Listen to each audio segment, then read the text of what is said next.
അവൻ്റെ ഒരു പൊളിറ്റിക്സിൻ്റെ ഭാഗമായിട്ട് അവൻ തന്നെ അവനെ വേടാന്ന് തന്നെയാണ് അവൻ പറയുന്നത്, വേടൻ തന്നെയാണ് പറയുന്നത്. അപ്പം ഹിരൺ എന്നുള്ള പേര് എനിക്ക് അന്നേ എനിക്കറിയാം, പക്ഷേ പലർക്കും ഇപ്പോഴും അറിയില്ല അവൻ്റെ പേര് ഹിരൺ എന്നുള്ളതാണ്. എനിക്ക് സത്യം പറഞ്ഞാൽ ഒരു അന്നദാതാവ് ഈ അമ്മച്ചിയായിരുന്നു. എനിക്ക് ഇവനും ഫുഡ് ഞാനില്ലെങ്കിലും മീൻസ് ഞാൻ അവിടെ ഇല്ലാത്ത സമയത്താണെങ്കിലും അവനെ ഏറ്റവും കൂടുതൽ ഹെൽപ്പ് ചെയ്തിട്ടുള്ളൊരു അമ്മുമ്മയാണ് അവിടെ ജോലിക്ക് വരുന്നത്. ഇവർ നാട്ടുകാരെയൊക്കെ വിളിച്ചു കൂട്ടിയിട്ട് പിന്നെ എന്താ ഫോട്ടോ എടുക്കില്ല അത് ഇത്. അപ്പോഴെനിക്ക് മനസ്സിലായത് ഈ പടം കണക്റ്റായി. ഞാൻ അങ്ങനെ ഉടനെ അതിനെ ചേട്ടനെ അവരെല്ലാവരെയും വിളിച്ച് പറഞ്ഞു. നമ്മളെല്ലാത്തിനൊരു സമയ ക്ലിപ്തത കൊടുക്കണം നമ്മൾ, അല്ലെങ്കിൽ ഒരു ഡ്യൂറേഷൻ, അതിൻ്റെ ഇന്ന സമയത്ത് നമുക്ക് ഇന്നത് ചെയ്യണം. എൻ്റെ ജീവിതത്തിൽ ഞാൻ ഒരു കാര്യത്തിനും വയ്ക്കാത്തൊരു സാധനം അതാണ്. ചെയ്യാൻ പറ്റുന്ന കാര്യങ്ങൾ എങ്ങനെയാണെന്നുള്ളത് കൃത്യമായിട്ട് കൊടുത്തു കഴിഞ്ഞാൽ സ്പെഷ്യൽ ബ്രാഞ്ചുകാർ അത് അന്വേഷിച്ച് കൃത്യമായിട്ട് ഇന്ന ഡേറ്റിൽ അവിടുത്തെ സാഹചര്യം എന്താണെന്ന് നോക്കിയിട്ട് അവർ ചെയ്യുകയാണ് സാധാരണ പതിവ്. വാഴ എന്ന് പറയുന്ന മൂവി, അതിലെ ക്യാരക്ടർ എനിക്ക് തോന്നുന്നു ഇപ്പോഴത്തെ ചെറുപ്പക്കാർക്ക് എല്ലാവർക്കും ഏത് രീതിയിലാണ് ആ ക്യാരക്ടറിനെ കാണുന്നതെന്ന് നമുക്ക് ചിന്തിക്കാവുന്നതേ ഉള്ളൂ. ആ മൂവിയുടെ ഒരു ഇമ്പാക്റ്റ് എങ്ങനെയായിരുന്നു ചേട്ടൻ്റെ ലൈഫിൽ? എൻ്റെ ലൈഫിൽ ഏറ്റവും കൂടുതൽ സിനിമയുടെ പേരിൽ എന്നെ തിരിച്ചറിഞ്ഞത് വാഴ എന്ന് പറയുന്ന സിനിമയിലാണ്. കാര്യം അത് അമ്മാതിരി പ്രേക്ഷകർ ഏറ്റെടുത്ത സിനിമയാണ്. അത്രയും ആൾക്കാരായിട്ട് റിലേറ്റ് ചെയ്ത് നിൽക്കുന്നൊരു സിനിമയാണ്.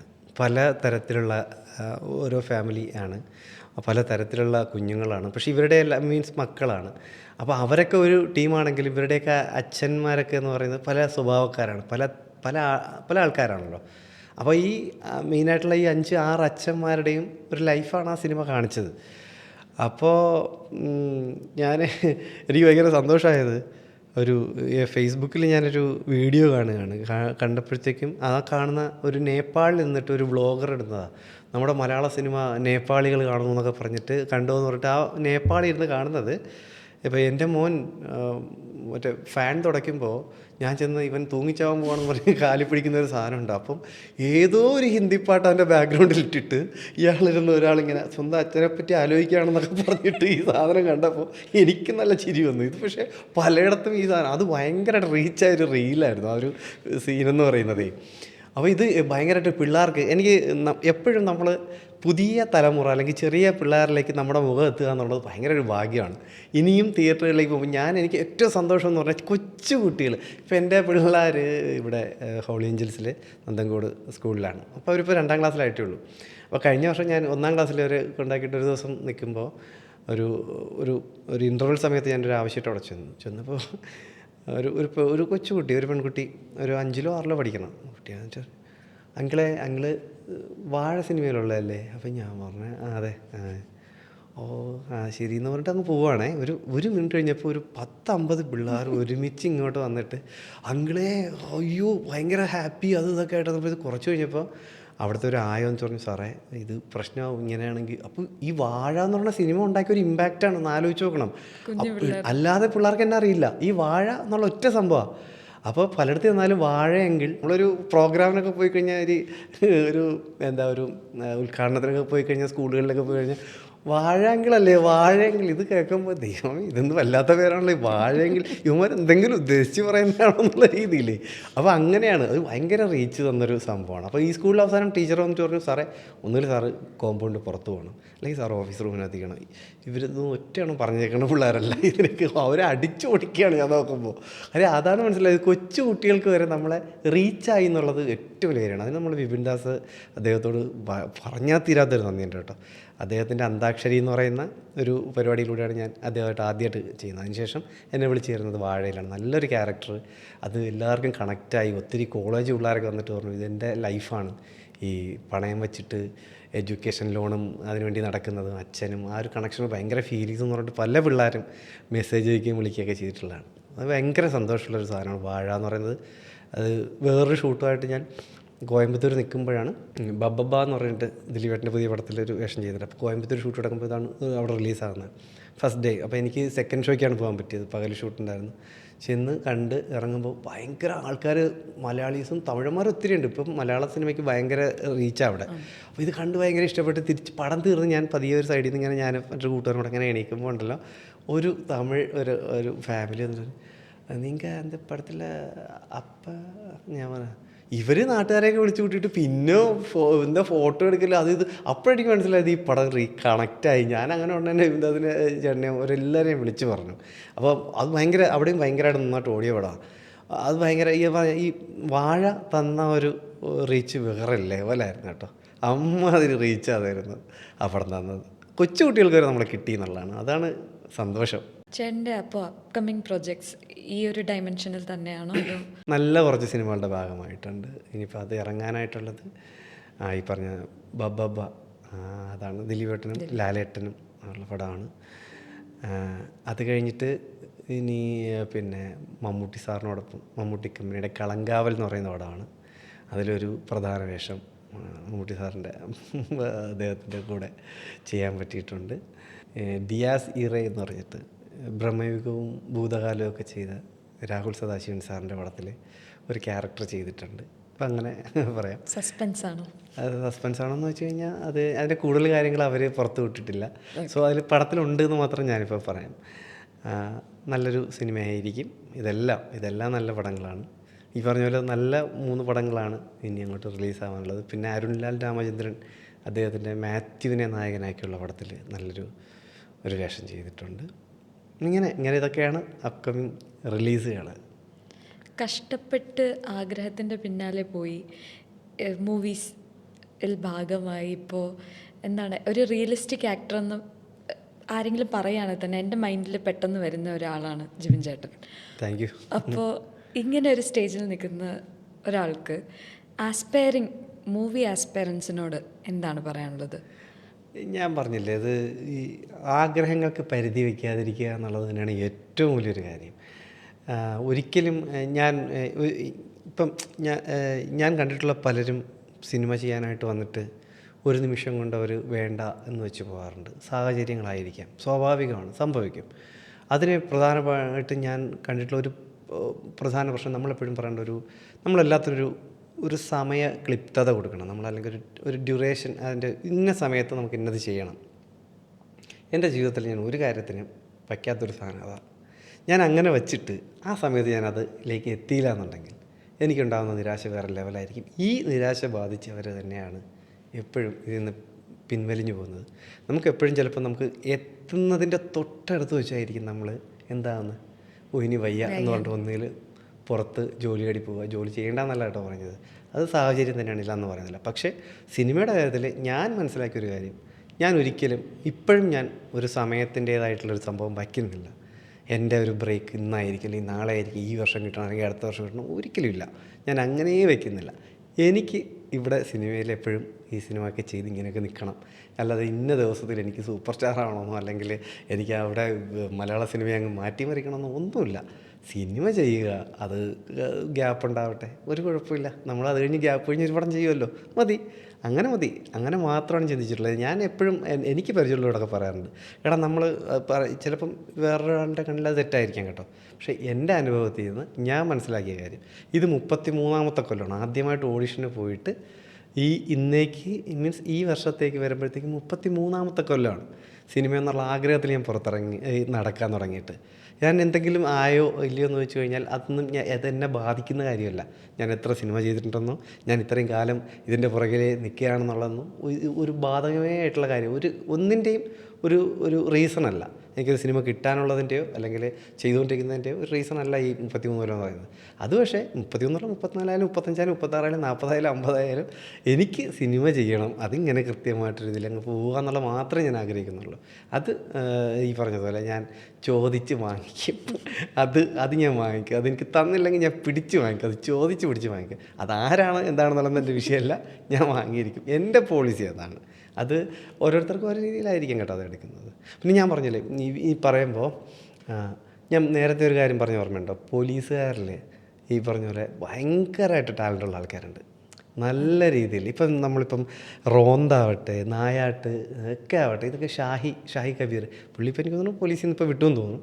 പക്ഷേ ഗംഭീര റൈറ്ററല്ലേ അദ്ദേഹം, ഗംഭീര ഡയറക്ടറല്ലേ. അപ്പോൾ ഇതുപോലെ കഴിവുള്ള ഒത്തിരി ആൾക്കാരുണ്ട്.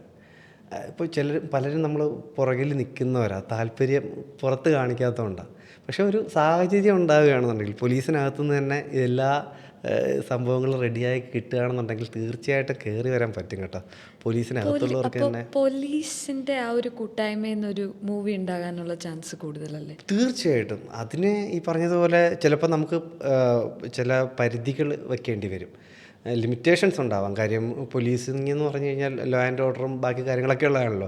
അപ്പം നമുക്ക് കൊടുക്കുന്ന കണ്ടൻറ്റിലൊക്കെ ചിലപ്പോൾ അങ്ങനെ ഒരു സാധാരണ സിനിമ പോലെ ചിലപ്പോൾ പോലീസുകാരുണ്ടാക്കുന്ന സിനിമയിൽ ചിലപ്പോൾ നമുക്ക് ഡിപ്പാർട്ട്മെൻറ്റിൻ്റെ കൂടെ സഹായത്തോടെയാണ് ചെയ്യുന്നതെങ്കിൽ, അല്ലെങ്കിൽ ഇൻ അസോസിയേഷൻ വിത്ത് എന്ന് വയ്ക്കുമ്പോഴത്തേക്കും നമുക്ക് പറയുന്ന കാര്യങ്ങളിൽ നേരത്തെ പറഞ്ഞില്ലേ, ഈ കുട്ടമ്പിള്ള പോലീസ് ചെയ്തപ്പോൾ നമ്മളൊരു കാര്യത്തിൽ ഈ സബ്ജക്റ്റിൽ നിന്ന് ചിലപ്പോൾ ചിലർക്ക് വർക്കാവാത്തതൊക്കെ വന്നാൽ ആ ഒരു സാഹചര്യം ഒഴിവാക്കാനായിട്ട് ചില ബൗണ്ടറീസ് വെക്കേണ്ടി വരുമായിരിക്കും. എന്നാലും നല്ല നല്ല പരിപാടികൾ ഇതിനകത്തുനിന്ന് ചെയ്യാൻ പറ്റും എന്നുള്ളതിൽ ഒരു സംശയവും വേണ്ട. അതിന് ഇപ്പോൾ എനിക്കറിയില്ല അതെങ്ങനെയാണ് ചെയ്യേണ്ടതെന്ന് അറിയില്ല, പക്ഷേ ഇതിന് വേണ്ട എല്ലാ വിധത്തിലുള്ള ബേസിക് സംഭവങ്ങളും കേരള പോലീസിനകത്തും ഉണ്ട്. ടാലൻറ്റഡ് ആയിട്ടുള്ള ക്രിയേറ്റീവ് സൈഡിലായാലും എങ്ങനെയായാലും ആക്ടേഴ്സ് ആയാലും ഡിറക്ഷൻ ആയാലും എന്തായാലും ഉണ്ട്. ഞാൻ നേരത്തെ പറഞ്ഞ അരുണൊക്കെ അവനോട് ഇപ്പോൾ എടുത്ത് വീണ്ടും പറയുന്ന കാര്യം എന്ന് വെച്ചാൽ എനിക്ക് അവൻ്റെ അനുഭവങ്ങളുണ്ടാകും. വർക്കൗട്ടിൻ്റെ ആയാലും അല്ലെങ്കിൽ ഈ പറഞ്ഞ കുട്ടമ്പിള്ളയായാലും അവന് ഭയങ്കരമായ ധാരണയുണ്ട്. ആ ടീമിനൊക്കെ ഗംഭീരമായിട്ട് ചെയ്യുന്ന ഒത്തിരി ആൾക്കാരുണ്ട്, അവരും ഇഷ്ടംപോലെ. തീർച്ചയായിട്ടും സിനിമയിൽ നിന്നുണ്ടായ നല്ല സൗഹൃദങ്ങളെ പറ്റി പറയാൻ വേണ്ടി നമ്മളൊക്കെ സ്വപ്നം കണ്ടിരുന്ന കുറച്ച് ആൾക്കാരില്ലേ, അവരോടൊക്കെ ഭയങ്കര അടുപ്പായിട്ട് പെരുമാറാൻ പറ്റും. ഇപ്പം മമ്മൂട്ടി സാറിനെയൊക്കെ കണ്ട് നമ്മൾ തുടങ്ങിയതാണ്. അപ്പോൾ അദ്ദേഹവും അദ്ദേഹത്തിൻ്റെ കൂടെയുള്ള ആൾക്കാരൊക്കെ ആയിട്ടൊക്കെ വളരെ അടുത്തൊരു സ്നേഹബന്ധം ഉണ്ടാക്കാൻ പറ്റിയിട്ടുണ്ട്. ഇപ്പം അദ്ദേഹത്തിൻ്റെ പ്രൊഡക്ഷനിലെ കളങ്കാവലിൽ നല്ലൊരു വേഷം അങ്ങനെ വന്നു, അത് ചെയ്യാൻ പറ്റി. പിന്നെ പറഞ്ഞ പോലെ ഡിയാസിറെ എന്ന് പറയുന്ന രാഹുൽ പടത്തിൽ പ്രണവ് നല്ല ഒരു കൂടെ അഭിനയിച്ചു, നല്ല ഒരു സൗഹൃദം ഉണ്ടാക്കി. ദിലീപേട്ടനായിട്ടൊക്കെ അങ്ങനെയൊക്കെ കുറച്ച് നല്ല ബന്ധങ്ങളുണ്ടായിട്ടുണ്ട്. ഇല്ല എന്നല്ല. പിന്നെ സെൻസേഷൻ ഇപ്പോഴത്തെ വേടനില്ലേ, വേടൻ എൻ്റെ ഏറ്റവും അടുത്ത എന്താ പറയുക, നമ്മുടെ ചങ്ക് ചക്കര എന്ന് വേണമെങ്കിൽ പറയാം. അങ്ങനെ ഒരു ബന്ധം ഞാനും വേടനും തമ്മിലുണ്ട്. ആക്ച്വലി വേടൻ ട്രിവാൻഡ്രത്തായിരുന്നു കുറേ കാലം. ഇവിടെ നമുക്ക് മീഡിയ മില്ലെന്നും പറഞ്ഞൊരു സ്റ്റുഡിയോ ഉണ്ടായിരുന്നു. നമ്മുടെ രാജീവ് രയില്ലേ, അദ്ദേഹം പിന്നെ എഡിറ്റർ അജിത് കുമാരേട്ടൻ, അങ്ങനെ കുറച്ച് ആൾക്കാരൊക്കെ ചേർന്നിട്ട് നടത്തിയ ഒരു സ്റ്റുഡിയോ ആയിരുന്നു. നമ്മുടെ PMG ഭാഗത്തായിരുന്നു, ബാർട്ടൺ ഹില്ലിൻ്റെ സൈഡിൽ. അപ്പോൾ ഞാൻ ഈ സ്റ്റീവ് ലോപ്പസൊക്കെ കഴിഞ്ഞിട്ട് നിൽക്കുന്ന സമയത്ത് ഇടയ്ക്കിടയ്ക്ക് ഈ ജോലിക്ക് പോകാതിരിക്കുന്ന സ്വഭാവമൊക്കെ ഉണ്ടല്ലോ. എനിക്ക് സിനിമ തലയ്ക്കൊക്കെ ആകരുതാവും, നമുക്ക് പരിപാടിയൊന്നും വരുന്നില്ല. ഈ പറഞ്ഞല്ല സിനിമയെന്നും പറഞ്ഞ് നിൽക്കുകയാണ്. അപ്പോൾ വേറെ ഒന്നിനും പോലുള്ളൊരു ഇതുണ്ടാവില്ല. അപ്പോൾ ആ നിൽക്കുന്ന സമയത്താണ് ഇവൻ അവിടെ ഈ മീഡിയ മില്ലിൻ്റെ ഒരു ഓഫീസ് ബോയ് പോലെ, മീൻസ് അവരുടെ സ്വന്തം ആളാട്ടവൻ, രാജുവേട്ടൻ്റെയൊക്കെ വളരെ ഏറ്റവും വേണ്ടപ്പെട്ട ആളാണ്. അപ്പോൾ അവനെ അവിടെ ഒരു ജോലി പോലെ അവൻ അവിടെ നിന്നിരുന്നതാണ്. അപ്പോൾ ഞാനും ഈ പറഞ്ഞ പോലെ വീട്ടിൽ നിന്നും കയറാതൊക്കെ നിൽക്കുന്ന ഒരു സമയമാണ്. ഞാനിവിടെ തന്നെ ആയിരുന്നു, ഈ മീഡിയ മില്ലിൽ തന്നെയാണ് മിക്കവാറും താമസവും കാര്യങ്ങളൊക്കെ. അപ്പോൾ അവിടെ തന്നെ കഞ്ഞിയൊക്കെ വെച്ച് കുടിക്കുക, ചോറും ഒക്കെയുള്ള സംഭവങ്ങളൊക്കെ ഉണ്ടെങ്കിൽ അവിടെ വെച്ച് തന്നെ കുടിക്കും. അപ്പോൾ ഞങ്ങൾ ഭയങ്കര അടുപ്പമായിരുന്നു, കൊച്ചിയൊക്കെ. അപ്പോൾ എവിടെ പോലീസുകാരാന്ന് പറഞ്ഞാൽ നടക്കുന്നത്. അപ്പോൾ ഞാൻ ഇവനായിട്ട് അന്നും പാടും കേട്ടോ, ഗംഭീരമായിട്ട് പാടും. അവിടെ ഇരുന്ന് ഞങ്ങൾ പാട്ടും പാടി കാര്യങ്ങളൊക്കെ പറഞ്ഞ് ഇങ്ങനെ ഇരിക്കും. ഭയങ്കര രസമാണ്. നാട്ടിലെ കാര്യങ്ങളൊക്കെ പറയും. ഇവിടുത്തെ ഞങ്ങൾ പിന്നെ കറങ്ങി നടക്കുന്ന ആ ഒരു പരിപാടിയായിരുന്നു. പക്ഷേ ഞങ്ങൾക്ക് ആ സമയത്ത് മറക്കാൻ പറ്റാത്തൊരു സംഭവമുണ്ട്. ഈ തൊട്ടപ്പുറത്തൊരു ഫ്ലാറ്റുണ്ട്. അവിടെ ഒരു അമ്മച്ചിയുണ്ട്. അവിടെ എനിക്കൊരു ജോലിക്ക് വരുന്നതാണ്. ഇവരാണ് ഞങ്ങൾക്ക് സത്യം പറഞ്ഞ ഒരു അന്നദാതാവ്. ഈ അമ്മച്ചിയായിരുന്നു. എനിക്ക് ഇവനും ഫുഡ് ഞാനില്ലെങ്കിലും, മീൻസ് ഞാൻ അവിടെ ഇല്ലാത്ത സമയത്താണെങ്കിലും അവനെ ഏറ്റവും കൂടുതൽ ഹെൽപ്പ് ചെയ്തിട്ടുള്ളൊരു അമ്മുമ്മയാണ് അവിടെ ജോലിക്ക് വരുന്നത്. ഒരിക്കലും മറക്കാൻ പറ്റാത്തതാണ്. ഞങ്ങൾ അവർ തന്നിട്ടുള്ള ആ വീട്ടിലെ, മീൻസ് അവിടെ ജോലിക്ക് വരുന്ന റെഡിയാവും. ഒന്ന് ആലോചിച്ച് നോക്കുക. ഈ ഫ്രൂട്ട്സ് അല്ലെങ്കിൽ ഈ കുറച്ച് ആഹാര സാധനങ്ങൾ, ഫ്രിഡ്ജിലുള്ള സാധനങ്ങളൊക്കെ ഏകദേശം കളയണ്ടെന്ന് വെച്ചില്ല, സ്നേഹം കൊണ്ട് തന്നെ കേട്ടോ. ഇവർ പൊതിഞ്ഞ് ഞങ്ങൾക്ക് മതിലിനപ്പുറത്തേക്ക് എറിഞ്ഞു തരും. പേര് വിളിച്ചിട്ട് എടാ അവിടെ ഉണ്ടോ എന്ന് വെച്ചിട്ട് പോരട്ടെ എന്ന് പറയും. ഇനി സാധനങ്ങൾ വരും. അങ്ങനെ ജീവിച്ചിരുന്നൊരു കാലഘട്ടമായിരുന്നു. അപ്പോൾ സത്യം പറഞ്ഞാൽ എനിക്ക് ഭയങ്കര സന്തോഷവും. അവൻ ആരായിരുന്നു വേടൻ, മീൻസ് ഹിരൺ എന്തായിരുന്നു, ഏതായിരുന്നു, എങ്ങനെയായിരുന്നു വളരെ അടുത്തറിയുന്ന ഒരാളാണ് ഞാൻ. അപ്പോൾ ഇന്നത്തെ അവൻ്റെ ആ ഒരു വളർച്ചയിൽ എനിക്ക് ഉണ്ടാകുന്ന ഒരു സന്തോഷം എന്ന് പറഞ്ഞാൽ അതിഭീകരമാണ്. അവൻ അന്ന് ഇവിടെ ജീവിച്ചിരുന്നൊരു കാലഘട്ടവും ഇന്നത്തെ ഈ വേടൻ എന്നുള്ള ഒരു പ്രതിഭാസവുമായിട്ട് മാറിയപ്പോഴുള്ളൊരു ആ ഒരു ഗ്രാഫ് ഉണ്ടല്ലോ, അതൊരു സംഭവം തന്നെയാണ്. അത് കഴിഞ്ഞിട്ട് ഈ അടുത്ത് കുഞ്ഞുങ്ങളെ കാണാനായിട്ടൊക്കെ വീട്ടിൽ വന്നിരുന്നു. അവനെ മനസ്സിലാക്കിയിട്ടുള്ളവരോട് അവനുള്ള ഒരു സ്നേഹവും കാര്യമൊക്കെ ഉണ്ട്. അത് അവനിപ്പം ഈ ഒരു ലെവലിലല്ലെങ്കിലും അവൻ എനിക്കെന്നും ആ പഴയ ആൾ തന്നെയാണ്. ഇടയ്ക്ക് വിളിക്കും, നല്ല തിരക്കുള്ള ആളാണല്ലോ, ഭയങ്കര തിരക്കാണല്ലോ. എന്നെ വിളിച്ചിട്ട് ഈ അടുത്ത് വിളിച്ചിട്ട് പറഞ്ഞത് എന്താ, എടാ പോലീസേ, സത്യം പറഞ്ഞാൽ സന്തോഷമുണ്ട് കേട്ടോ, നിങ്ങൾ ഇപ്പം കാണുന്ന പടത്തിലൊക്കെ നിങ്ങളുണ്ട്. എനിക്കറിയാം നിങ്ങളെങ്ങനെയാണ് സ്ട്രഗിൾ ചെയ്തിരുന്നുള്ളത്, മറ്റാരെക്കാൾ നന്നായിട്ട് അറിയുന്ന ആളാണ് ഞാൻ. അപ്പം എടാ ഞാൻ വരുന്നുണ്ട്, ആ പിള്ളേരെ കാണണം എന്നൊക്കെ പറഞ്ഞിട്ട് അടുത്ത് വിളിച്ചിരുന്നു. മീൻസ് അതാണ് ഈ ആ ഒരു ഒന്നും ആകാതിരുന്ന സമയത്തുമുള്ള കൂട്ടാണ്. അവൻ ഇത്രയും ഈ ഇന്നത്തെ ഒരു അവസ്ഥയിലാണെങ്കിലും ഈ ഒരു ലെവലിലാണെങ്കിലും ഇടയ്ക്ക് വിളിക്കുന്നു, കാണാനുള്ള പ്ലാൻ ഉണ്ട് എന്ന് പറയുന്നു. നമുക്ക് നിർബന്ധിക്കാൻ പറ്റില്ല, മീൻസ് അവൻ്റെ തിരക്ക് അങ്ങനെയാണ്. അതാണ് ഇങ്ങനെയുള്ള കുറേ ബന്ധങ്ങളുണ്ടായിട്ടുണ്ട്. ഇങ്ങോട്ട് വിളിക്കുന്നത് എടാ പോലീസ് എന്നാണോ? അതെ, തിരിച്ചെന്തായിരുന്നു അപ്പോൾ എനിക്കറിയില്ല, അതിൻ്റെ പൊളിറ്റിക്കൽ സംഭവം ഒന്നും എനിക്കറിയില്ല. എനിക്ക് ഇവനെ മുമ്പും ഇവനെ ഏറ്റവും ഇഷ്ടം അവനെ വേടാന്ന് വിളിക്കുന്നത് തന്നെയാണ് കേട്ടോ. എനിക്കത് അങ്ങനെ വിളിക്കുമ്പോഴത്തേക്കും എൻ്റെ ഒരു പക്വതക്കുറവാണോ എൻ്റെ ഒരു അറിവില്ലായ്മയാണോ എന്ന് എനിക്കറിയില്ല. അന്ന് ഇതൊക്കെ അവനെ വിളിക്കുമ്പോൾ അവൻ്റെ ഒരു പൊളിറ്റിക്സിൻ്റെ ഭാഗമായിട്ട് അവൻ തന്നെ അവനെ വേടാന്ന് തന്നെയാണ് അവൻ പറയുന്നത്, വേടൻ തന്നെയാണ് പറയുന്നത്. അപ്പം ഹിരൺ എന്നുള്ള പേര് അന്നേ എനിക്കറിയാം, പക്ഷേ പലർക്കും ഇപ്പോഴും അറിയില്ല അവൻ്റെ പേര് ഹിരൺ എന്നുള്ളതാണ്, ഹിരൺദാസ് മുരളി എന്നുള്ളത്. സോ ഞാൻ എടാന്നേ വിളിക്കുള്ളൂ. എനിക്കങ്ങനെ അവനെ ഹിരൺ എന്ന് വിളിക്കണമെന്ന് ഇഷ്ടമല്ല. എന്നെ എടാ പോലീസേ എന്ന് വിളിക്കുള്ളൂ, എടാ പോലീസേ. അതാണ് അവൻ്റെ ഇഷ്ടം, അതാണ് എന്നെ വിളിക്കാൻ. പിന്നെ ഇടയ്ക്കൊക്കെ ജിം ചേട്ടാ എന്ന് വിളിക്കും.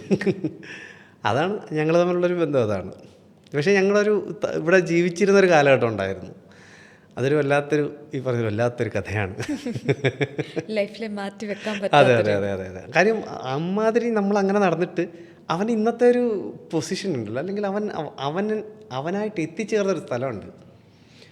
എങ്ങനെ ആയിരുന്നു അത്, ഇന്നിപ്പോൾ എങ്ങനെയാണെന്നുള്ള ആ ഒരു ഹൈറ്റ് എന്ന് പറഞ്ഞാൽ വേറെ ലെവലാണ്. അത് ഭയങ്കര സന്തോഷം, ഭീകര സന്തോഷം. അതിൽ ചേട്ടൻ്റെ ആഗ്രഹങ്ങൾ സാധിച്ചതിനേക്കാളും കൂടുതൽ സന്തോഷം ആ കണ്ണിൽ കാണാൻ പറ്റുന്നു. അത് ഭയങ്കര ഒരു കാര്യമാണ്. കാര്യം അവനും ഇതാണ് പറഞ്ഞത്, നിങ്ങളുടെ സ്ട്രഗിളിങ് ഞാൻ കണ്ടിട്ടുള്ളതല്ലേ പോലീസേ, പക്ഷെ നിങ്ങളിപ്പോൾ എല്ലാ സിനിമകളിലും കാണുമ്പോൾ എനിക്ക് കിട്ടുന്നൊരു സന്തോഷമുണ്ടല്ലോ എന്ന് പറയുമ്പോൾ അതങ്ങനെ. ഞാനിത് ആദ്യമായിട്ടത് വെളിയിൽ പറയുന്നത്. നമ്മളും ആദ്യമായിട്ടാണ് ഈ ഒരു ഇൻസിഡന്റ്. അവൻ ട്രിവാൻഡ്രത്തായിരുന്നുള്ള കാര്യം അറിയില്ലായിരുന്നല്ലോ, ഇവിടെയായിരുന്നു. നമ്മുടെ ചുറ്റുമുള്ള ആസ്പയറിംഗ് ഫിലിം മേക്കേഴ്സ് ഒത്തിരി ഷോർട്ട് ഫിലിംസ് ആണെങ്കിലും കണ്ടൻസ് ആണെങ്കിലും ക്രിയേറ്റ് ചെയ്യാൻ പബ്ലിക് സ്പേസസ് യൂസ് ചെയ്യാറുണ്ട്. എന്നാൽ ഓൺ ടോപ്പ് ഓഫ് ദാറ്റ് കുറേ പെർമിഷൻസ് നമുക്ക് ഗവൺമെൻറ് സൈഡിൽ നിന്നൊക്കെ ആവശ്യമാണ്. ആസ് എ പോലീസ് ഓഫീസർ ചേട്ടൻ കുറേ പേർക്ക് അങ്ങനത്തെ ഹെൽപ്പ് ചെയ്തിട്ടുള്ളതുകൊണ്ട് നമ്മളുടെ ആസ്പയറിംഗ് ഫിലിം മേക്കേഴ്സിനോട് ഒരു അഡ്വൈസ് അല്ലെങ്കിൽ അവർക്കൊരു ഗൈഡൻസ് കൊടുക്കാൻ പറ്റുമോ? ആ ഗൈഡൻസ് എന്നുള്ളതല്ല, ഇപ്പം സ്വാഭാവികമായിട്ട് ഇത്തരം കാര്യങ്ങളൊക്കെ ചെയ്യുന്നത് കൺട്രോളേഴ്സ് തന്നെയാണ്. സിനിമയുടെ ഒരു കൺട്രോളറിൻ്റെ മെയിൻ ജോലികളിലൊന്ന് ഈ പെർമിഷൻ എടുക്കുക എന്നുള്ളതാണ്. ഇപ്പം ട്രിവാൻഡ്രത്ത് കിടക്കുകയാണെന്നുണ്ടെങ്കിൽ സിറ്റി ലിമിറ്റിലാണെന്നുണ്ടെങ്കിൽ തീർച്ചയായിട്ടും അത് കമ്മീഷണർ ഓഫീസിൽ വന്ന് പേപ്പർ കൊടുക്കുക എന്നുള്ളതാണ്. അവിടുന്ന് സ്പെഷ്യൽ ബ്രാഞ്ച് ഇവിടെ ഉള്ള 4 അസിസ്റ്റൻറ്റ് കമ്മീഷണർമാരുടെ അടുത്തേക്കും പേപ്പർ വിടും. അവരുടെ ലൊക്കേഷനിൽ ഇതിന് കൊടുക്കാൻ പറ്റൂല എന്നുള്ള കാര്യങ്ങൾ അവർ തീരുമാനിച്ചു വിടും. ചില ഏരിയകളിൽ ഭയങ്കര റെസ്ട്രിക്ഷൻസ് ആയിരിക്കും. ഇപ്പോൾ നമുക്ക് എയർപോർട്ട് ആവട്ടെ, അല്ലെങ്കിൽ പിന്നെ സെക്രട്ടേറിയറ്റ് ആവട്ടെ, അല്ലെങ്കിൽ നമ്മുടെ എയർപോർട്ടിൻ്റെ തന്നെ അവിടെ ഈ ബ്രഹ്മോസ് VSSC ഈ ഭാഗങ്ങളിലൊക്കെ ഭയങ്കര റെസ്ട്രിക്ഷൻസ് ഉണ്ട്. ഇപ്പം പത്മനാഭസ്വാമി ക്ഷേത്രം ഇങ്ങനെയൊക്കെയുള്ള സ്ഥലങ്ങളിൽ ഷൂട്ട് നടത്താനുള്ള കാര്യങ്ങൾ വളരെ ബുദ്ധിമുട്ടുള്ള കാര്യമാണ്. അപ്പോൾ നമുക്ക് ചെയ്യാൻ പറ്റുന്ന കാര്യങ്ങൾ എങ്ങനെയാണെന്നുള്ളത് കൃത്യമായിട്ട് കൊടുത്തു കഴിഞ്ഞാൽ സ്പെഷ്യൽ ബ്രാഞ്ചുകാർ അത് അന്വേഷിച്ച് കൃത്യമായിട്ട് ഇന്ന ഡേറ്റിൽ അവിടുത്തെ സാഹചര്യം എന്താണെന്ന് നോക്കിയിട്ട് അവർ ചെയ്യുകയാണ് സാധാരണ പതിവ്. ഞാൻ ഇപ്പം ഇന്നത്തെ അവസ്ഥയല്ല, അന്ന് ഇത്രയും പ്രശ്നങ്ങളില്ല. അന്ന് ഇതുപോലെ ഇപ്പോൾ പത്മനാഭസ്വാമി ക്ഷേത്രത്തിലെ നിധി അല്ലെങ്കിൽ അന്നത്തെ ഇതുപോലെ സംഭവങ്ങളൊന്നുമില്ല, കുറച്ചുകൂടെയൊക്കെ ഈസി ആയിരുന്നു. ഇപ്പോൾ ഇന്നിപ്പോൾ ജീവിതാവസ്ഥ മാറിയിട്ടുണ്ട്, തിരക്കുകൾ കൂടിയിട്ടുണ്ട്. അപ്പോൾ റോഡിലും കാര്യങ്ങളൊക്കെ പെർമിഷൻ വേണമെന്നുണ്ടെങ്കിൽ ഭയങ്കര ബുദ്ധിമുട്ടാണ്. അതാണ് ഈ ഓഫ് ഡേയ്സിലൊക്കെ കൂടുതൽ ഷൂട്ട് വയ്ക്കുന്നത്. ഇപ്പോൾ രാത്രികാല ഷൂട്ട് ഏത് സ്റ്റേഷൻ പരിധിയിലാണോ അവിടുത്തെ SHOയുടെ പെർമിഷൻ ഇതെല്ലാം കമ്മീഷണർ ഓഫീസിൽ നിന്ന് എഴുതി ചോദിക്കും. ഈ ഷൂട്ട് പറയുന്ന ഡേറ്റിൽ ഇന്ന സ്ഥലത്ത് പറ്റുമോ എന്നുള്ളത് അവിടുത്തെ പോലീസ് സ്റ്റേഷനുമായിട്ട് ബന്ധപ്പെട്ട് അവിടെയും പേപ്പർ കൊടുക്കും. ഇവരെല്ലാം കൂടെ ചേർന്ന് പറ്റുമെന്നുണ്ടെങ്കിൽ പറ്റും, ഇല്ലാന്നുണ്ടെങ്കിൽ ഇല്ലാന്നുള്ള അറിയിക്കും. അതനുസരിച്ചിട്ട് വേണം ഷൂട്ട് തീരുമാനിക്കാനൊക്കെ. അതിപ്പോൾ ഏത് ചെറിയൊരു പരിപാടിയാണെങ്കിലും ഇപ്പോൾ എൻ്റെ പ്രൈവറ്റ് പ്രോപ്പർട്ടിയിലാണ് നടത്തണമെങ്കിൽ പോലും അവിടുത്തെ പോലീസ് സ്റ്റേഷനിൽ അറിയിച്ചിരിക്കണം എന്നുണ്ട്. പിന്നെ ഈ പറയുന്ന ഡ്രോൺ പറത്താനൊക്കെ വളരെ റെസ്ട്രിക്ഷൻസ് ഉണ്ട് ട്രിവാൻഡ്രത്ത് ഷൂട്ട് നടത്തുകയാണെന്നുണ്ടെങ്കിൽ. ട്രിവാൻഡ്രത്ത് മാത്രമല്ല, എസ്പെഷ്യലി ഇതൊരു ക്യാപിറ്റൽ സിറ്റിയാണ്. ഇവിടെ മെയിനായിട്ടുള്ള ഭയങ്കര ഓഫീസുകളും ബാക്കി പല പല പരിപാടികളുണ്ട്. അപ്പോൾ ഇതൊക്കെ ഡ്രോൺ ഷോട്ടൊക്കെ യൂസ് ചെയ്യാൻ വളരെ ലിമിറ്റേഷൻ ഉള്ള പരിപാടിയാണ് ഇവിടെ. നമ്മുടെ ഒരു പ്രോഡക്റ്റ് ഉണ്ടാക്കുന്ന ഒരു പ്രൊഡക്ഷൻ ഹൗസ് ആയിരിക്കില്ലേ, ഒരു പ്രൊഡക്ഷൻ ഹൗസിൻ്റേതായിട്ടുള്ള ഒരു പേപ്പർ തന്നെ കൊടുത്തു കഴിഞ്ഞാൽ അത്രയും നല്ലതാണ്. കാര്യം എന്താണ് കണ്ടൻറ്റ്, നമ്മൾ എന്താണ് ചെയ്യാൻ, മീൻസ് സിനിമയുടെ കണ്ടൻ്റ് അല്ല, എന്താണ്, ആരെ വെച്ചാണ് ഷൂട്ട് ചെയ്യുന്നത്, ആരാണ് ഡയറക്ടർ, ഇത്രയും കാര്യങ്ങളെല്ലാം അതിൽ ഉൾക്കൊള്ളിച്ചിരിക്കണം എന്നുണ്ട്. അപ്പോൾ അത് വച്ചിട്ട് ഇവർ പേപ്പർ കൊടുക്കുക എന്നുള്ളത്. ഇത് കഴിഞ്ഞ് കമ്മീഷൻ ഓഫീസിൽ നിന്ന് ഇവിടെ നിന്നെല്ലാം കിട്ടിക്കഴിഞ്ഞാൽ നമ്മുടെ ക്ലറിക്കൽ സെക്ഷനിലാണ് ബാക്കി കാര്യങ്ങൾ തീരുമാനിച്ച് ഫൈനലായിട്ട് ഡ്രാഫ്റ്റാക്കി കമ്മീഷനുടെ മുന്നിലെത്തിച്ചാൽ മാത്രമേ നമുക്ക് ആത്യന്തികമായിട്ട് നമുക്കൊരു പെർമിഷൻ കിട്ടുള്ളൂ. അത് ഇന്ന പറയുന്ന ദിവസങ്ങളിൽ മാത്രമേ നടക്കുകയുള്ളൂ. നമ്മളിപ്പോൾ 20 തൊട്ട് 25 തീയതി എന്ന് പറഞ്ഞിട്ട് ഷൂട്ട് 26 തീയതിയിലേക്ക് പോയി കഴിഞ്ഞാൽ 25 തീയതി വരെ ചെയ്ത പെർമിഷൻ്റെ പേപ്പറിന് 26 തീയതി അടിച്ചുണ്ടാവില്ല. അപ്പം നമ്മളത് മുൻകൂട്ടി കണ്ട് വേണമെന്നുണ്ടെങ്കിൽ ആ ദിവസങ്ങളൊക്കെ ചേർത്തത് തന്നെയാണ് നമ്മൾ ചോദിക്കേണ്ടത്. സിനിമയാണ്, ഒരിക്കലും നമുക്ക് പ്രൊഡിക്റ്റ് ചെയ്യാൻ പറ്റാത്തതാണ്. ഇപ്പം വെതർ ഇഷ്യൂ ഉണ്ടെങ്കിൽ പോലും ഷൂട്ട് മാറാവുന്നതാണ്, സ്വാഭാവികമായിട്ട് മാറാം. പക്ഷേ അത് മാറിക്കഴിഞ്ഞാൽ പിന്നെ അടുത്തൊരു ഷൂട്ടിന് വേണ്ടിയിട്ട് പോലീസിൻ്റെ തന്നെ ജീപ്പ് കൊടുക്കുന്നുണ്ട്, പോലീസിൻ്റെ വണ്ടികൾ കൊടുക്കുന്നുണ്ട്. ഞാൻ നേരത്തെ പറഞ്ഞില്ലേ, പോലീസുകാരെ തന്നെ വാടകയ്ക്ക് കൊടുക്കുന്നുണ്ട്, പൈസ അടച്ചെടുക്കാൻ പറ്റും. അതൊക്കെ ശ്രദ്ധിച്ചാൽ നല്ലതാണ്. ഒറിജിനൽ പോലീസുകാരെ ഇപ്പോൾ അല്ലെങ്കിൽ ചിലപ്പോൾ സല്യൂട്ടുകളെ കണ്ടു കഴിഞ്ഞാൽ നമുക്ക് സങ്കടമായി പോകും. ഒറിജിനൽ പോലീസുകാരെ കിട്ടിയാൽ ഉപയോഗം അറിയില്ല, ഒരു കൃത്യമായിട്ടുള്ള അവരുടെ അതിനെ പോസ്റ്റേഴ്സ് എല്ലാം കറക്റ്റായിരിക്കും, സല്യൂട്ട് കറക്റ്റായിരിക്കും, എവിടെ എന്ത് സല്യൂട്ട് ചെയ്യണമെന്നുള്ള അവർക്ക് അറിയാൻ പറ്റും. ഇതെല്ലാം ഉണ്ട്. ഇപ്പം നമ്മുടെ കുതിരയെ കിട്ടും, അതുണ്ടല്ലോ വരുൺ, അത് കിട്ടും, എല്ലാ സംഭവങ്ങളും കിട്ടും, പോലീസുകാരെയും കിട്ടും. നമ്മുടെ എല്ലാ എക്യുപ്മെൻറ്റ്സും നമ്മൾ അറിയാറുണ്ട്. പക്ഷേ ഇതിനൊക്കെ ഈ പറഞ്ഞ പോലെ കൃത്യമായിട്ടുള്ള ഫീസ് അടച്ച് ചെയ്യണം എന്നുള്ളതേ ഉള്ളൂ. നമ്മളൊരു ഷോർട്ട് ഫിലിം ആണെങ്കിൽ പോലും ആ ലൊക്കാലിറ്റിയിലെ സ്റ്റേഷനിൽ അറിയിച്ച് ചെയ്ത് കഴിഞ്ഞാൽ നമുക്ക് പല പ്രശ്നങ്ങൾ ഒഴിവാക്കാൻ പറ്റും. കാര്യം ഇവരുടെ എല്ലാം ഒരു നോട്ടം എപ്പോഴും അവിടെ ഉണ്ടാവും. വേറൊരു ഇഷ്യൂവിലേക്ക് ഒരു കാര്യവും പോകാതെ. ഈ ട്രാഫിക്കൊക്കെ ഭയങ്കര പ്രശ്നമാണ്. സിറ്റിയിൽ ഷൂട്ട് നടക്കണമെങ്കിൽ പോലും സ്വാഭാവികമായിട്ടും ഇപ്പം ചില റോഡുകൾ തന്നെ ഓരോ സ്ഥലത്തും ഓരോ രീതിയിലാണ്. ചിലപ്പോൾ പോലീസിൻ്റെയും അല്ലെങ്കിൽ ട്രാഫിക് പോലീസിൻ്റെയും മാത്രം പെർമിഷൻ ഉണ്ടായാൽ പോരാ. നമ്മുടെ ഈ മ്യൂസിയം ഭാഗത്തേക്ക് റോഡൊക്കെ വേറെ കോർപ്പറേഷൻ്റെ വേറെന്തോ ഒരു പേര് പറയണ്ട, അവരുടെയൊക്കെ അതൊക്കെ സെപ്പറേറ്റ് വാങ്ങണം. ചില റോഡുകൾ വേറെ നമ്മുടെ ഗവൺമെൻറ് കയ്യിൽ മാത്രമല്ല, അവരുടെ പ്രത്യേക പെർമിഷനൊക്കെ വാങ്ങണം. പോലീസ് ഓഫീസർ ആയതുകൊണ്ട് തന്നെ ഒരു ക്വസ്റ്റ്യനൂടെ ഞാൻ ആഡ് ചെയ്യണം. Woman safety in cinema industry question ചെയ്യപ്പെട്ടു, അതിനുശേഷം ഒരു ചേഞ്ച് വന്നിട്ടുണ്ടോ? വന്നിട്ടുണ്ട്, തീർച്ചയായിട്ടും വന്നിട്ടുണ്ട്. അപ്പം മുൻകാലഘട്ടത്തിലെ ഹ്യൂമൻ സേഫ്റ്റിയെ പറ്റി എനിക്ക് ധാരണയൊന്നുമില്ല, കേട്ടറിവുകളും പലരും പറഞ്ഞുള്ള അറിവൊക്കെ ഉള്ളൂ. അതിൽ കൃത്യമായിട്ട് എനിക്കൊരു അതിനെപ്പറ്റിയൊരു ക്ലാരിറ്റി ഇല്ല, തുറന്ന് ഞാൻ പറയാം. പലപ്പോഴും ഒരു ഇൻസെക്യൂരിറ്റി ഫീൽ പലപ്പോഴും ഉണ്ടായിട്ടുണ്ട് എന്നുള്ള രീതിയിലൊക്കെ സംസാരങ്ങളൊക്കെ പലയിടത്തും കേട്ടിട്ടൊക്കെ ഉണ്ട്. പക്ഷേ എനിക്ക് തോന്നുന്നു നമ്മളൊക്കെ ഇപ്പം ലേറ്റസ്റ്റ് പല പടങ്ങളിലും ഇപ്പം ചെയ്തുകൊണ്ടിരിക്കുന്ന ആൾക്കാരാണ്. മുമ്പൊക്കെ പലതിലും ഈ പറഞ്ഞ പോലെ ജൂനിയർ ആക്ടറായിട്ട് വെക്കൊണ്ടിരുന്ന ആളാണ്. അപ്പോൾ നമുക്കതിന് ആ കാലഘട്ടത്തിൽ അത്രയും ക്ലാരിറ്റിയോടെ ഒന്നും എനിക്കറിയില്ല. പക്ഷേ ഈ ഒരു സമയത്ത് ഏതൊരു ആർട്ടിസ്റ്റിനും അവർക്ക് ഇപ്പോൾ എനിക്ക് തോന്നുന്നത്, ഞാൻ പോയിട്ടുള്ള എല്ലാ സെറ്റുകളിലും സേഫ്റ്റി സൈഡായാലും അല്ലെങ്കിൽ കൊടുക്കുന്ന ഫെസിലിറ്റിയിലായാലും അങ്ങനെ ഒരു പ്രശ്നമുള്ളതായിട്ട് എനിക്ക് തോന്നിയിട്ടില്ല.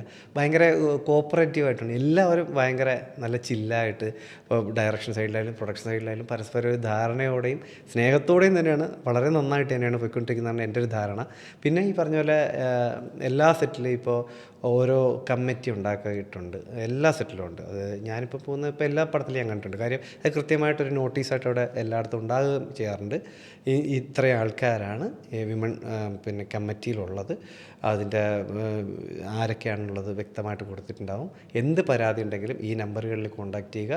പിന്നെ ഫെഫ്കയുടെയും അമ്മയുടെയും ഇവരുടെയൊക്കെ എല്ലാവരുടെയും സംഘടനകൾ ഉൾപ്പെടെ നമ്പർ വെച്ചിട്ട് എന്ത് പരാതി ഉണ്ടെങ്കിലും ഓപ്പണായിട്ട് സംസാരിക്കാൻ പറ്റുന്ന ഒരു അന്തരീക്ഷം ഇപ്പോൾ മലയാള സിനിമയിലുണ്ട്. എനിക്ക് തോന്നുന്നു അങ്ങനെ ഒരു പ്രശ്നം ഇല്ലാത്തതുകൊണ്ട് തന്നെ ഈ കമ്മിറ്റിയിലുള്ളവർക്കൊക്കെ പണി സുഖമാണ്, അവർക്ക് പ്രത്യേകിച്ച് ജോലിയൊന്നുമില്ല. ഇങ്ങനൊരു കമ്മിറ്റി ഉണ്ടാക്കിയിട്ടുണ്ട്. വളരെ നല്ല രീതിയിലുള്ളൊരു സൗഹൃദമായിട്ടുള്ള നല്ലൊരു അന്തരീക്ഷമാണ് ഇപ്പോൾ മലയാള സിനിമയിലുള്ളതെന്നാണ് എൻ്റെ അനുഭവത്തിൽ നിന്ന് എനിക്ക് മനസ്സിലായിട്ടുള്ളത്. ആസ്പയറിംഗ് ആക്ടേഴ്സിന് ആ ഒരു ഉറപ്പ് നമുക്ക് കൊടുക്കാം. തീർച്ചയായിട്ടും അങ്ങനെ ഒരു ടെൻഷനേ വേണ്ട. അങ്ങനെ ഒരു ജനറലുള്ള ആൾക്കാർക്കും അങ്ങനെ ഒരു ബുദ്ധിമുട്ട് ഇപ്പോഴത്തെ കാലഘട്ടത്തിൽ മലയാള സിനിമയിൽ ഇല്ല എന്ന് തന്നെ ഉറപ്പിച്ച് പറയാൻ പറ്റും. ചേട്ടനിപ്പോൾ ആക്ടിംഗ് ആണ് പാഷനായിട്ട് മുമ്പോട്ട് പോകുന്നത്. ആക്ടിങ്ങിനപ്പുറം വേറെ മേഖലകൾ ട്രൈ ചെയ്യണമെന്ന് താല്പര്യമുണ്ടോ? ഉണ്ട്. ഏതാണ്? വേറെ പുതിയ സിനിമകൾ, അത് തന്നെയാണ് അവിടുത്തെ ആക്ടിങ്. അല്ലാതെ ഡയറക്ഷനും അതൊക്കെ ഈ പറഞ്ഞാൽ കുറച്ച് ബുദ്ധിമുട്ടാണ്. എനിക്ക് അമ്മാതിരി ബുദ്ധിയൊന്നുമില്ല. അറിയില്ല, ഒരിക്കലും എനിക്കത് നമുക്ക് നാളെ എന്തെന്നുള്ള അറിയില്ല. പക്ഷേ ഇപ്പം എനിക്ക് അഭിനയിച്ചാൽ മതി, എനിക്കിപ്പം അഭിനയിക്കണം, ഇങ്ങനെ എന്നെ അഭിനയിപ്പിക്കണം, അത്രേ ഉള്ളൂ. എന്നെ അഭിനയിപ്പിക്കണം, എനിക്ക് അത്രേ പറയാനുള്ളൂ. സിനിമാക്കാരോട് ആകെ പറയാനുള്ള അത്രേ ഉള്ളൂ, പ്ലീസ് അഭിനയിപ്പിക്കണം, ഞാൻ അഭിനയിച്ചോളാം, ഒരു പ്രശ്നമില്ല. അപ്പോൾ ചേട്ടൻ്റെ അഭിനയ ജീവിതം സക്സസ്ഫുള്ളായി ഇനിയും കുറേ അധികം വർഷം തുടരട്ടെ. ചേട്ടൻ ആഗ്രഹിക്കുന്ന റോൾസ് എല്ലാം ചേട്ടൻ്റെ കൈകളിലേക്ക് വരട്ടെ. ഞാനൊരു റോളും ആഗ്രഹിക്കുന്നില്ല കേട്ടോ, എന്ത് കിട്ടിയാലും ചെയ്യും. അപ്പോൾ ചേട്ടന് കിട്ടുന്ന റോളുകളെല്ലാം അതിഗംഭീരമായിട്ട് ചേട്ടൻ ഫിനിഷ് ചെയ്യാൻ പറ്റട്ടെ. സോ നമ്മളുടെ കൂടെ ഇന്ന് ഇത്രയും സമയം സ്പെൻഡ് ചെയ്തതിന് ഒത്തിരി ഒത്തിരി താങ്ക്സ് ഫ്രം അവർ ഹാർട്ട്സ്. ചേട്ടന് ഇവിടെ നമ്മൾ എക്സ്പെക്റ്റ് ചെയ്തത് കുറച്ചും കൂടി ഒരു സീരിയസ് ആയിട്ട് വന്നിരുന്ന് സംസാരിക്കുന്നൊക്കെ ആയിരുന്നു. പക്ഷേ വളരെ റിയലിസ്റ്റിക് ആയിട്ടുള്ള ആക്ടിങ് പോലെ തന്നെ ഒരു പച്ചയായ മനുഷ്യനെ മുമ്പിൽ കാണാൻ പറ്റിയതിൽ ഒത്തിരി സന്തോഷം. Thank you so much. Thank you വിളിച്ചതിന്, ഇത്രയും കാര്യങ്ങൾ പറയാൻ പറ്റിയതിന്. അപ്പോൾ പുതിയ സിനിമകളൊക്കെ വരുന്നുണ്ട്, അപ്പോൾ എല്ലാവരും പോയി കാണണം, സപ്പോർട്ട് ചെയ്യണം. Okay, thank you.